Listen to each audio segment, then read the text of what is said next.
Animal farm भाग 7। कठिन हिउँदको मौसम आएको थियो। आँधीबेहरीको मौसमपछि असिना र हिउँ पर्न थाल्यो र त्यसपछि हिउँ जमेर कडा चिसोको रूप लियो, जुन फेब्रुअरीसम्म अवच्छिन्न रहिरह्यो। पशुहरूले हावामिलको पुनर्निर्माण जतिसक्दो राम्रो किसिमले गरे। बाहिरी दुनियाँले हेरिरहेको उनीहरूलाई राम्रोसँग थाहा थियो। इखालु मान्छेहरू मिलको निर्माणको काम तोकिएको समयमै पूरा हुन सकेन भने रमाउनेछन् र विजयी हुनेछन्। मानव जातिले हावामिल ध्वस्त बनाउने स्नोबल थियो भनेर विश्वास नगर्ने बहाना बनाए। उनीहरूले भने कि गाह्रो निकै पातलो र कमजोर बनाएको हुनाले यो भत्किएको थियो। पशुहरूलाई थाहा थियो कि यो त्यस्तो थिएन। अझै अहिले पुनर्निर्माण गर्दा त झन् पहिले बनाएको 18 इन्च अर्थात् 1.5 फिटको गाह्रोको तुलनामा दोब्बर बाक्लो अर्थात् 3 फिट बाक्लो गाह्रो निर्माण गर्ने निर्णय भएको थियो, जसको अर्थ अझ धेरै मात्रामा ढुङ्गा सङ्कलन गर्नुपर्ने भयो। लामो समयसम्म खानीमा हिउँ भरिएर ढाकिएको थियो र केही गर्न सकिएको थिएन। त्यसपछि सुक्खा शीत मौसममा काममा केही प्रगति त भएको थियो, तर यो निकै कठोर कार्य थियो। पशुपक्षीहरू पहिला काम गर्दा जति आशावादी थिए, दोहोर्याएर काम गर्दा त्यस किसिमले आशावादी हुन सकिरहेका थिएनन्। उनीहरू सधैँ चिसोको समस्यामा थिए र अक्सर भोकाइरहेका पनि हुन्थे। केवल बक्सर र क्लोभरले कहिले हार मानेनन्। स्क्वाइलरले सेवाबाट प्राप्त हुने आनन्द र श्रमको मर्यादाबारे उत्कृष्ट भाषण दिने गर्दथ्यो, तर अन्य पशुहरूले बक्सरको कहिल्यै नथाक्ने शक्ति र म जहिलेसुकै पनि कडा परिश्रम गर्नेछु भन्ने कहिल्यै नटुट्ने जोसिलो आवाजबाट बढी प्रेरणा लिने गर्दथे। जनवरीमा खाना अपुग भयो। अन्नको राशन एकदम घटाइएको थियो र यसको पूर्तिको लागि आलुको राशन थप गरिनेछ भनी घोषणा गरियो। त्यसपछि हेर्दा पत्ता लाग्यो कि बाक्लो गरी पर्याप्त नढाकी स्टोर गरेको कारण आलुको ठूलो भाग बिग्रिएको थियो। आलु नरम र रङ्गहीन भइसकेको थियो र केही मात्र खान योग्य बाँकी थियो। कैयौं दिनसम्म पशुहरूसँग समयमा खान भुसा र सलगम बाहेक अरू केही थिएन। उनीहरूको अनुहारमा भोकमरीको मलिनता देखा पर्न थालेको थियो। यो तथ्यलाई बाहिरी विश्वबाट लुकाउन अत्यन्त आवश्यक थियो। हावामिलको पतनबाट उत्साहित मानव जातिले एनिमल फार्मको बारेमा नयाँ झुटहरू आविष्कार गरिरहेका थिए। फेरि यो पनि भनिन्थ्यो कि सबै पशुहरू अनिकाल र रोगले मरिरहेका छन् र उनीहरू आफैमा निरन्तर झगडा गरिरहेका छन्। एकले अर्कालाई मारेर खान्छन् र शिशुको हत्या गर्दछन्। खाद्य सञ्चितको अवस्थाको वास्तविक तथ्यहरू बाहिर आएमा हुने नराम्रो परिणामको बारेमा नेपोलियनले राम्ररी बुझेको थियो, जुन लगत्तै बाहिर आउनेवाला पनि थियो, र उसले विपरीत धारणा फैलाउन मिस्टर वाइम्परको प्रयोग गर्ने निर्णय गर्यो।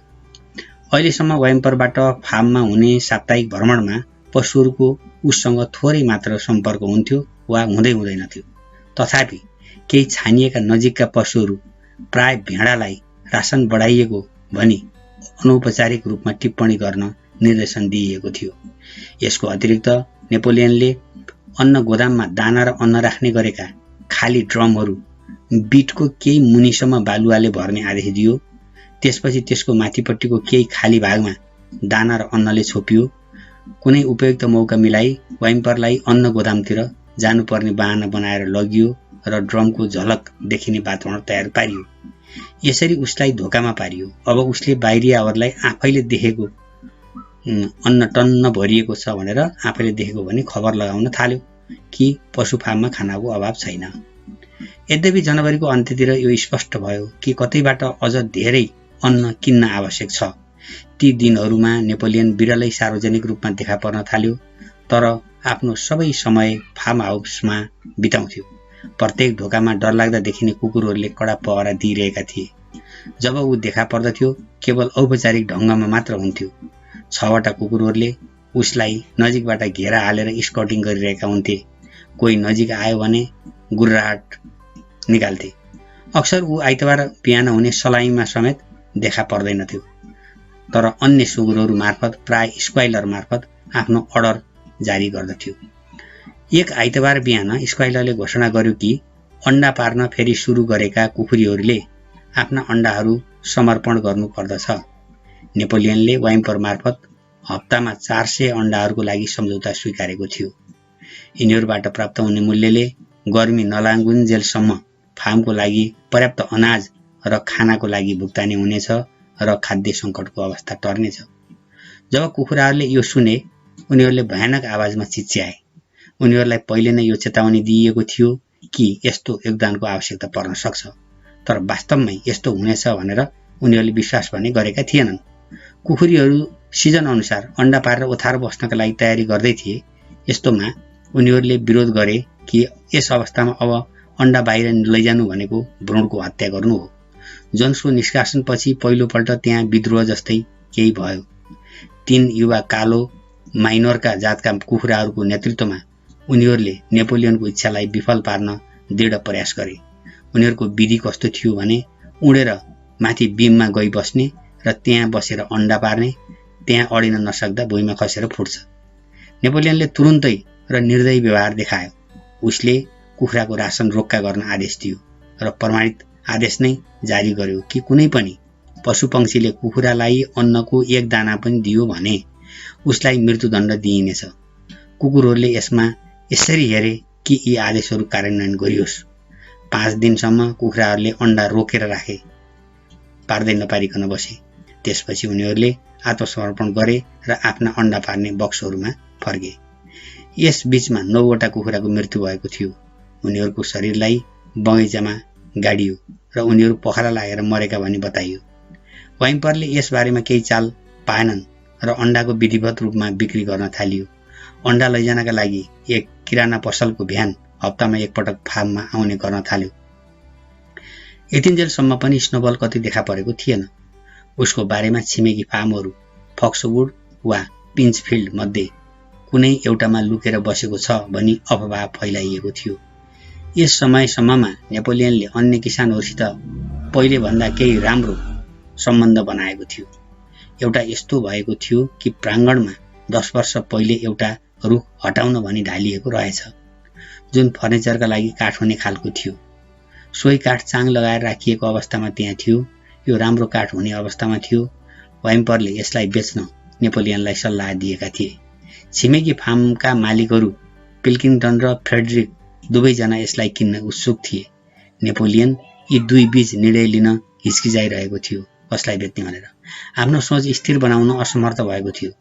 यो देखिन्थ्यो कि जब नेपोलियन फ्रेडरिकसँग सम्झौताको बिन्दुमा आइपुग्थ्यो, स्नोबल फक्सवुडमा लुकिरहेको छ भनेर घोषित गरिन्थ्यो।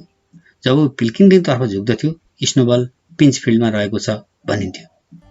अचानक वसन्त ऋतुको सुरुमा एउटा डरलाग्दो कुरा बाहिर आयो। स्नोबल राति लुकेर फार्ममा बारम्बार आउने गर्दो रहेछ।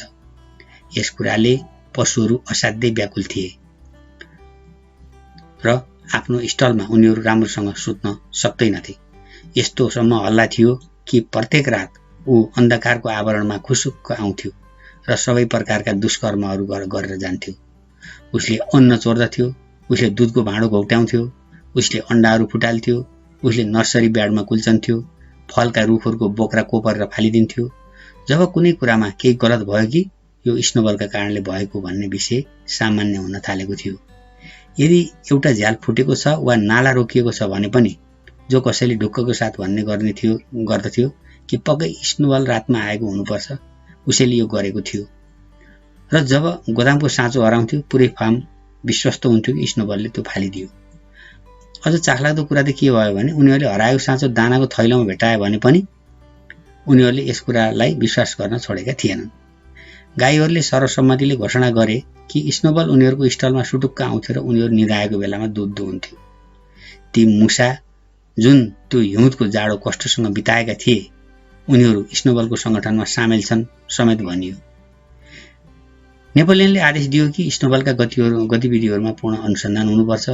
त्यहाँ उपस्थित कुकुरहरूसँग ऊ बाहिर निस्कियो र फार्म भवनहरूको सावधानीपूर्वक निरीक्षण भ्रमण गर्यो। अन्य पशुहरू आदरपूर्वकको केही दूरीमा रहँदै पछि लागे। हरेक केही कदमहरूमा नेपोलियन रोकिन्थ्यो र स्नोबलको खुट्टाको डोबहरूको निशान फेला पार्न जमिन सुँघ्ने गर्दथ्यो। भन्ने गर्थ्यो कि उसले गन्धबाट पत्ता लगाउन सक्छ। उसले सबै कुनामा, गोदाममा, गाई गोठमा, कुखुरा खोरमा, तरकारी बगैँचामा सुँघ्न थाल्यो र लगभग जताततै स्नोबलका चिन्हहरू फेला पार्यो। उसले आफ्नो थुतुनो जमिनमा घुसार्थ्यो, धेरै गहिरो किसिमले सुँघ्ने गर्थ्यो र भयङ्कर आवाजमा कराउँथ्यो, स्नोबल, ऊ यहीँ छ। मैले उसको स्पष्ट रूपमा गन्ध फेला पारेको छु। स्नोबल भन्ने शब्दमा सबै कुकुरहरूले आफ्ना देख्दै डर लाग्ने कुकुर दाँतहरू देखाएर गुर्राट निकाल्थे। पशुहरू साँच्चीकै डराए। उनीहरूलाई यस्तो लाग्न थाल्यो कि स्नोबल कुनै प्रकारको अदृश्य प्रभाव उनीहरूको चौतर्फी बाहुलाई नै डरको वातावरण बनाउने गर्दथ्यो र उनीहरूलाई सबै किसिमका खतराहरूबाट डर पैदा गराइरहन्थ्यो। साँझ स्क्वाइलरले उनीहरूलाई बोलायो र आफ्नो अनुहारमा चिन्ताजनक भाव देखाएर भन्यो कि उनीहरूलाई बताउन केही गम्भीर समाचार लिएर आएको छ। स्क्वाइलरले चर्को स्वरमा भन्यो, कामरेडहरू, सबैभन्दा भयानक कुरा पत्ता लागेको छ। स्नोबलले आफूले आफैलाई पिन्चफिल्ड फार्मको मालिक फ्रेडरिक कहाँ बेचेछ, जसले यहाँ आक्रमण गरेर फार्मलाई हत्याउने योजना बनाइरहेको छ। आक्रमण सुरु हुने बेलामा स्नोबलले उसको लागि गाइडको रूपमा काम गर्दैछ। अझ त्योभन्दा पनि खराब अर्कै कुरा छ। हामीले सोचेका थियौं कि स्नोबलको विद्रोह केवल उसको घमण्ड र महत्वाकांक्षाले गर्दा भएको हो, तर हामी गलत रहेछौं कामरेडहरू। के तपाईहरूले जान्न चाहनुहुन्छ वास्तविक कारण के थियो? स्नोबल सुरुदेखि नै जोन्ससँग मिलेको थियो। ऊ जुनसुकै बखत जोन्सको गोप्य एजेन्टको रूपमा काम गरिरहेको थियो। यो सबै कुरा उसले छोडेका कागजातहरूबाट प्रमाणित भएको छ, जुन कुरा हामीले भर्खरै मात्र पत्ता लगायौं। मेरो विचारमा यसले एउटा ठूलो सम्झौता भएको बारेमा खुलासा गर्दछ कामरेडहरू। उसले कसरी प्रयास गरेको थियो हामी आफैले देखेका होइनौं र, तर भाग्यवश सफल हुन सकेन गौशालाको युद्धमा हामीलाई पराजित गर्नलाई। पशुहरू असमञ्जस अवस्थामा थिए। हावामिलको विनाश गर्नुभन्दा पनि यो दुष्टता अझ बढी थियो स्नोबलको, तर उनीहरूले यसलाई पूर्ण रूपमा ग्रहण गर्नु अघि केही मिनेट सोच विचार गर्नु थियो। उनीहरू सबैले सम्झे वा सोचे कि गौशालाको युद्धमा कसरी स्नोबलले उनीहरूलाई अघि बढ्नका लागि कमान्ड गरिरहेको थियो, कसरी उसले हरेक मोडमा उनीहरूको जुलुसको नेतृत्व र प्रोत्साहित गरेको थियो, र जोन्सको बन्दुकको गोलीले उसको पिठ्यूमा लागेर घाइते हुँदा समेत उसले कुनै क्षण पनि विश्राम नलिई लडिरह्यो। सुरुमा यो जोन्सपट्टि लागेको भन्ने कुरा विश्वास गरेर हेर्न अलि गाह्रो भयो। बक्सर समेत, जसले सिटिमिति प्रश्न उठाउँदैन थियो, अचम्ममा पर्यो। ऊ बेडमा अगाडिका खुट्टा कुम्च्याएर थचक्क बस्यो, आँखा बन्द गर्यो र कडा प्रयत्नका साथ उसले आफ्नो विचारहरूलाई सिलसिला मिलाएर व्यवस्थित गरी एउटा सोच निर्माण गर्ने प्रयास गर्यो। उसले भन्यो, म त्यस कुरामा विश्वास गर्दिन। स्नोबलले गौशालाको युद्धमा वीरता साथ लडेको थियो। मैले स्वयं उसलाई देखेको थिएँ। कि हामीले उसलाई एनिमल हिरो प्रथम श्रेणी तुरुन्तै दिएका थिएनौं? त्यो नै हाम्रो गल्ती थियो कामरेड। हामीले थाहा हुन आयो। यो सबै हामीले फेला पारेका गोप्य कागजातहरूमा लेखिएको छ कि वास्तवमा उसले हामीलाई हाम्रो व्यवस्थामा फाइदा उठाएर फसाउन खोज्यो। तर ऊ घाइते भएको थियो, बक्सरले भन्यो। हामी सबैले उसको रगत बगिरहेको देखेका थियौं, स्क्वाइलरले कराएर भन्यो। यो त योजना अनुसार गर्नुपर्ने एउटा भाग थियो। जोन्सको बन्दुकको गोलीले उसलाई छोएको मात्र थियो। यदि तपाई पढ्न सक्षम हुनुहुन्थ्यो भने म तपाईलाई यो उसैको हस्तलिखित देखाइदिन दिए।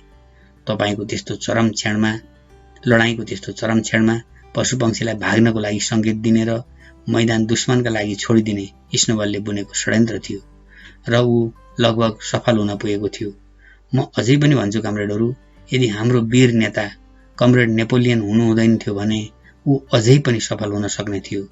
के तपाईहरुलाई याद छैन कसरी जोन्स र उसका मान्छेहरू प्राङ्गणभित्र छिर्दै गर्दा स्नोबल अचानक फर्किएर भागेको थियो र धेरै पशुपक्षीहरू उसको पछि लागेका थिए। तपाईहरु यो कुरा पनि याद गर्नुहुन्न कि त्यो क्षणमा जब आतंक फैलिरहेको थियो र सबैतिर हामी हारिएको जस्तो देखिएका थियौं, त्यसै बखत कामरेड नेपोलियनले मानवताको मृत्यु भनेर चिच्याउँदै अघि बढ्नु भयो र जोन्सको खुट्टामा दाँत गाड्नुभयो। एक छेउबाट अर्को छेउमा छड्किएर हिँड्दै स्क्वाइलरले भन्यो, पक्कै पनि तपाईहरु यो चाहिँ सम्झिनुहुन्छ कामरेडहरू? अब जब स्क्वाइलरले दृश्यलाई यस प्रकारसँग चित्रण गरी वर्णन गर्यो कि पशुलाई लाग्यो कि अब उनीहरूले यो सबै सम्झे। जे भए पनि उनीहरूले सम्झिए कि युद्धको महत्त्वपूर्ण घडीमा स्नोबल भागेर फर्किएको थियो। तर बक्सर भने अझै पनि अलि असहज महसुस गरिरहेको थियो। मलाई विश्वास छैन कि स्नोबल सुरुमा गद्दार थियो, उसले अन्तमा भन्यो। त्यसपछि उसले गरेको काम फरक छ, तर मलाई विश्वास छ कि गौशालाको युद्धमा ऊ एउटा असल कमरेड थियो। स्क्वाइलरले बिस्तारै तर दृढ भई बोल्यो, हाम्रा नेता कमरेड नेपोलियनले स्पष्ट रूपमा घोषणा गर्नुभएको छ कि स्नोबल सुरुदेखि नै जोन्सको एजेन्ट थियो हो र विद्रोहको बारेमा सोच्नुभन्दा धेरै अघिदेखि नै। ओहो, यो त अलग कुरा हो, बाक्सरले भन्यो। यदि कमरेड नेपोलियनले भन्नुभएको हो भने यो पक्कै सही हो। स्क्वाइलर करायो, यो सही धारणा हो कमरेड। तर उसले आफ्नो सानो झिम्क्याउने आँखाले बक्सरलाई एकदम कुरूप दृष्टिले हेर्यो। ऊ फर्केर हिँड्न खोज्यो, तर फेरि रोकियो र प्रभावशाली ढङ्गले जोड दिएर भन्यो, म यस फार्मका सबै पशुपक्षीहरूलाई आफ्ना आँखा खुला राख्न चेतावनी दिन्छु। हामीले यसरी सोच्नुको कारण यो छ कि यस बखत स्नोबलका केही गोप्य एजेन्टहरू हामीमा छिपेर बसेका छन्। 4 दिनपछिको एक अपराह्नको समयमा नेपोलियनले सबै पशुहरूलाई प्राङ्गणमा भेला हुन आदेश दियो। जब पशुपक्षीहरू सबै भेला भए, नेपोलियन फार्म हाउसको अग्लो मञ्चमा उभियो। उसले दुवै पदक लगाएको थियो, किनकि उसले भर्खरै आफूलाई एनिमल हिरो प्रथम श्रेणी र एनिमल हिरो दोस्रो श्रेणी प्रदान गरेको थियो। आफ्ना 9 ठूला कुकुरहरू उसको वरिपरि घुम्दै थिए। उनीहरूको उँचो स्वरको गुर्राहटले मानव पशुहरूको मेरुदण्डको हड्डी नै कम्पायमान बनाएको थियो। पशुपक्षीहरू सबै आफ्नो ठाउँमा चुपचाप किसिमले बसे। उनीहरूलाई पहिले नै केही आभास हुँदै थियो कि पक्कै केही डरलाग्दो कुरा हुन लागेको छ। नेपोलियन दह्रो किसिमले ठाडो भई उभियो र केही सुन्न अगाडि बसेका श्रोताहरूको एक एक गरी निरीक्षण गर्यो। त्यसपछि उसले उच्च चिच्याटयुक्त स्वरमा गर्जन गर्यो। तुरुन्तै कुकुरहरू अगाडिपट्टि घेरा बाँधे। 4वटा सुँगुरहरूको कानमा पक्रिँदै उनीहरूलाई घिसारे र पीडा र आतंकले चिच्याउँदै गरेको अवस्थामा नेपोलियनको खुट्टामा लगेर राखे। सुँगुरहरूको कानबाट रगत बहिरहेको थियो। कुकुरहरूले रगतको स्वाद लिएका थिए, जसका कारण केही क्षणको लागि उनीहरू एकदम बौला जस्ता भएका थिए। सबै पशुपक्षीहरू चकित यसबेला भए जब तीमध्ये 3वटाले बक्सरमाथि जाइ लागे। बक्सरले जब उनीहरूलाई आफूलाई झम्टन आइलागेको देख्यो, उसले आफ्ना ठुल्ठुला खुरहरू बाहिर निकाल्यो र एउटा कुकुरलाई मध्य हावामा किकले उडायो, जसले गर्दा भुइँमा थचारिन पुग्यो। कुकुर दयाको लागि कुइकिँदै रोयो र बाँकी 2 टाङमुनि पुच्छर लुकाउँदै भागे। त्यस कुकुरलाई मार्ने कि यसै छोड्ने थाहा पाउन बक्सरले नेपोलियनतर्फ हेर्यो। नेपोलियनले आफ्नो अनुहार बदल्दै कुकुरलाई तुरुन्त छोड्न आदेश दियो।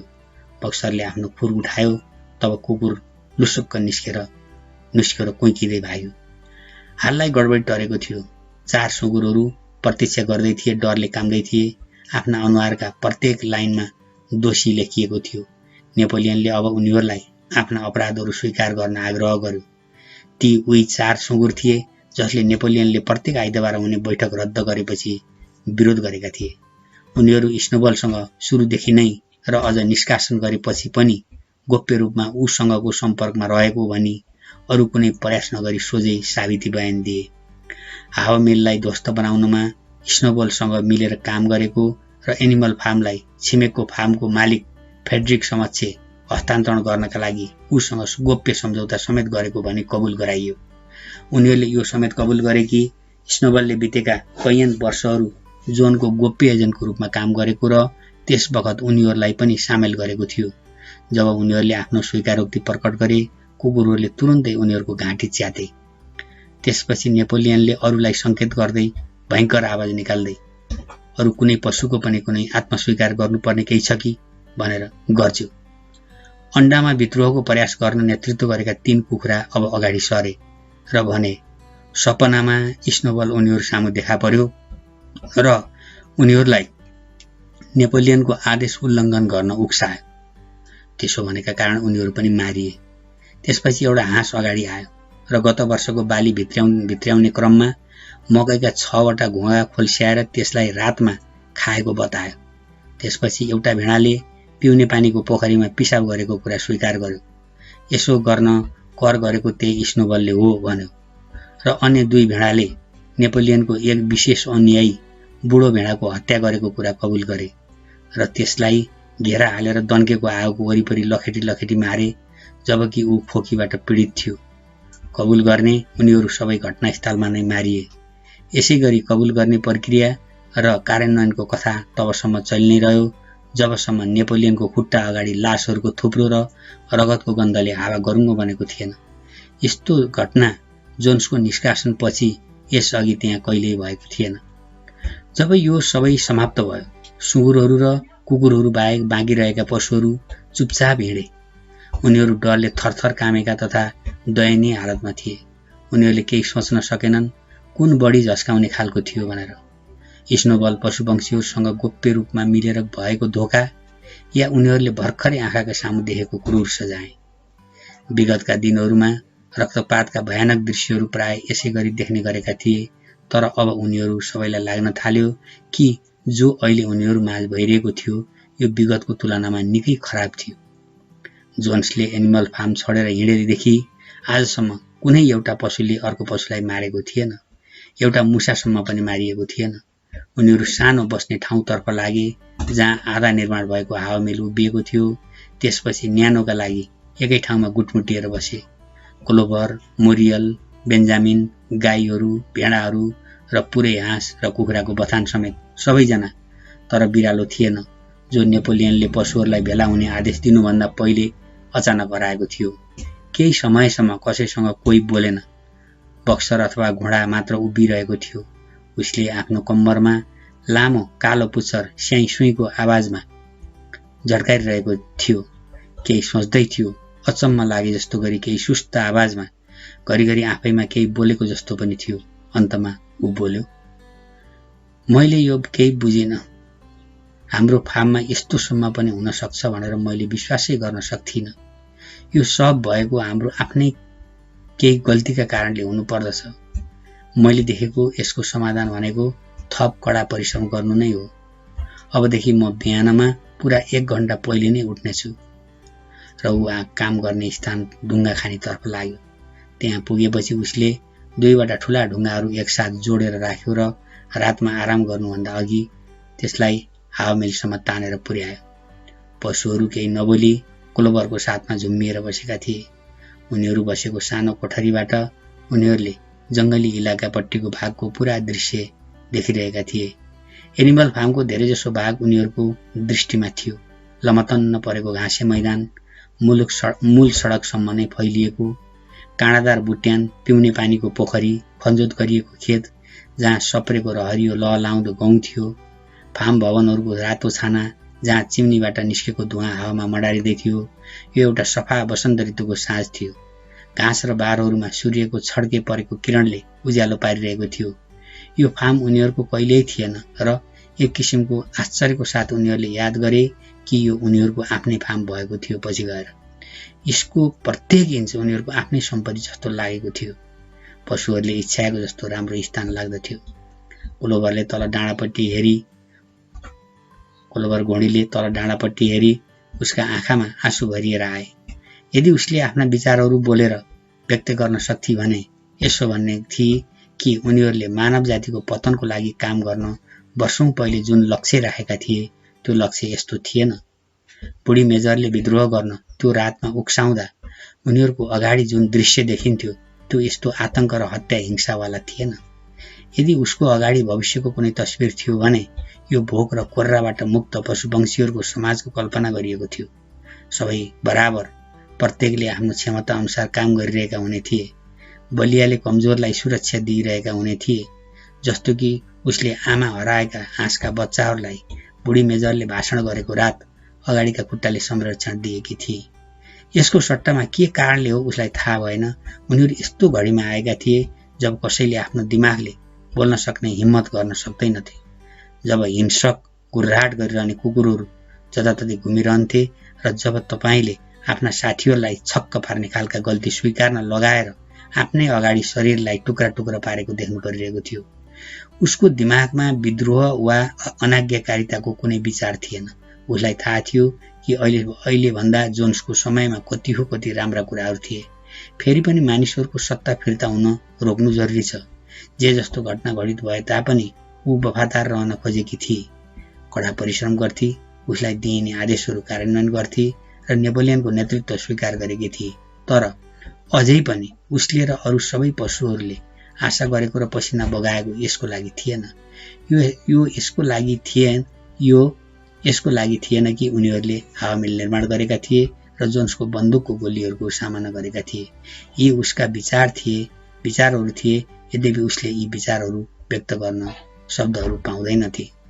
अन्त्यमा आफ्ना कुराहरू राख्न कुनै शब्दहरू पाउन नसकेपछि आफ्ना भावना इङ्ल्यान्डका एनिमल गाएर व्यक्त गर्न उचित लाग्यो र गाउन सुरु गरे। अन्य पशु पक्षीहरू उसको वरिपरि बसिरहेका थिए र उनीहरूले यसलाई साथमा बसेर 3 पटक गाए, धेरै मिठो धुनमा, बिस्तारै तर शोकपूर्वक। उनीहरूले यसलाई पहिले कहिले यसरी गाएका थिएनन्। उनीहरूले भर्खरै तेस्रो पटक यो गीत गाउने क्रममा थिए, तब 2 कुकुरहरू साथमा लिई कुनै महत्त्वपूर्ण कुराकानी गर्न स्क्वाइलर त्यहाँ आइपुग्यो। उसले त्यहाँ घोषणा गर्यो कि कमरेड नेपोलियनको विशेष लाल मोहरबाट इङ्ल्यान्डका एनिमल क्रान्तिकारी गान खारेज भइसकेको थियो। अबदेखि यो गाउन निषेध गरिएको थियो। पशुपक्षीहरू झस्के जस्तो भए। किन? म्युरियल कराए। स्क्वाइलरले कडा शब्दमा भन्यो, यो अब आवश्यक छैन कमरेड। इङ्ल्यान्डका एनिमल विद्रोहको गीत थियो। विद्रोह अब पूरा भएको छ।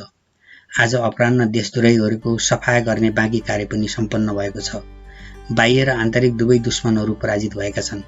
इङ्ल्यान्डका एनिमल गानमा हामीले आउने दिनमा राम्रो समाजको लागि राम्रो चाहना व्यक्त गरेका थियौं, तर अब त्यो समाजको स्थापना भइसकेको छ। स्पष्ट रूपमा यस गीतको कुनै उद्देश्य छैन।